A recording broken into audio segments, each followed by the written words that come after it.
So, do you want to convert data from one unit to another?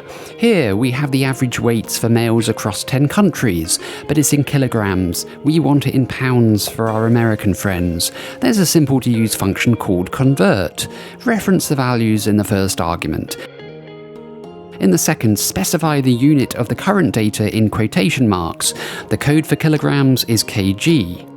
In the final argument, specify the unit we want the data converted to. The code for pounds is lbm. Press enter and we get a value error. Now, we've tried to use a range instead of a cell reference, and this function does not like that. However, to avoid an old-fashioned formula, there is a hidden trick not many know about. Precede the range with a double hyphen or plus symbol. Why we have to do this only with certain functions, I do not know. Anyway, press enter and we have our spilled range of converted values.